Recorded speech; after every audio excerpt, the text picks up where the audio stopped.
వ్యక్తులు మీరు రెడ్లు కొండ రెడ్లు మీరు ఎవరికి ఓటేసారు మొన్న వచ్చింది అప్పుడు ఎన్నిగా వచ్చాం జగన్కి ఇక్కడ ఎమ్మెల్యే ఇంకా మాకు తెలియలేదు. ఎమ్మెల్యే ఎవడో తెలియదు కానీ జగన్ తెలుసు మీకు. చెప్తాను నేను తల్లి చెప్తాను. ఇదే చీపుర్లు పట్టుకుని నువ్వు తిరగాలి, ఇదే విల్లు పట్టుకుని ఈయన తిరగాలి, అదే కత్తి పట్టుకుని ఆయన తిరగాలి.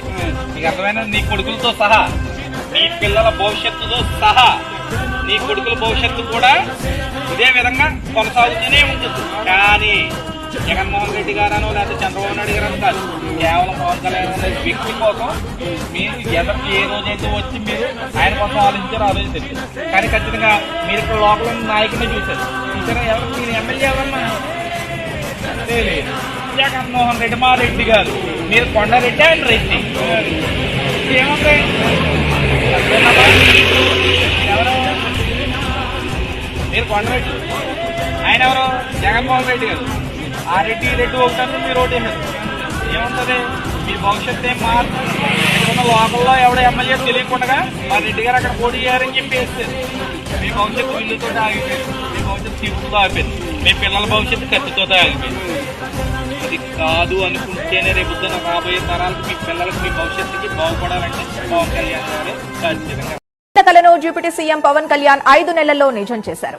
అల్లూరి సీతారామరాజు జిల్లా రొంపల్లి గ్రామ పంచాయతీలోని గూడెం గ్రామానికి విద్యుత్ వెలుగులు తెచ్చారు. స్వాతంత్ర్యం వచ్చిన నాటి నుంచి విద్యుత్ వెలుగులు చూడని గూడెం ప్రజల ఇళ్లకు విద్యుత్ కాంతుల్ని తీసుకొచ్చారు.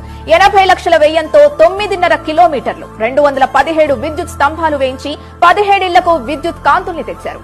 అంతేకాకుండా ప్రత్యామ్నాయ చర్యల్లో భాగంగా సోలార్ ప్యానెళ్లను కూడా ఏర్పాటు చేయించారు. గిరిజన గ్రామాల్లో తొలి హైబ్రిడ్ విద్యుత్ ఉత్పత్తి కేంద్రాన్ని ఏర్పాటు చేసి ఒక్కో ఇంటికి 5 బల్బులు, ఒక ఫ్యాన్ ని డిప్యూటీ సీఎం పవన్ కళ్యాణ్ అందించారు. విద్యుత్ కాంతుల్ని చూసి గూడెం ప్రజలు ఆనందంతో ఉప్పొంగిపోతున్నారు. ఏపీ ఉప ముఖ్యమంత్రి పవన్ కళ్యాణ్ ఇచ్చిన మాటను నిలబెట్టుకున్నారు. అల్లూరి సీతారామరాజు జిల్లా డుంబ్రిగూడ మండలం పెదపాడు గ్రామానికి నెలల వ్యవధిలోనే బీటీ రోడ్డును వేయించారు. అటవీ శాఖ మంత్రిగా ఉన్న పవన్ అడవి తల్లి బాట కార్యక్రమంలో భాగంగా 5 నెలల క్రితం ఆ గ్రామాన్ని సందర్శించారు. గిరిజనులతో మాట్లాడి వారి సమస్యలను తెలుసుకున్నారు. రాకపోకలకు కేవలం మట్టి రోడ్డుపై నడవాల్సి వస్తోందని చెప్పడంతో అక్కడికక్కడే బీటీ రోడ్డును మంజూరు చేస్తూ అధికారులకు ఆదేశాలు జారీ చేశారు. 1,80,00,000 రూపాయల వ్యయంతో 5 నెలల్లో ఆ గ్రామానికి బీటీ రోడ్డు వచ్చింది. పనులు ఎంతవరకు వచ్చాయి అనే విషయాన్ని మధ్యలో పవన్ కళ్యాణ్ ఆరా తీశారు. రోడ్డు నిర్మాణంతో తమ కష్టాలు తీరాయని గిరిజనులు సంతోషపడడంతో పాటు పవన్ కళ్యాణ్ కు కృతజ్ఞతలు తెలియజేశారు.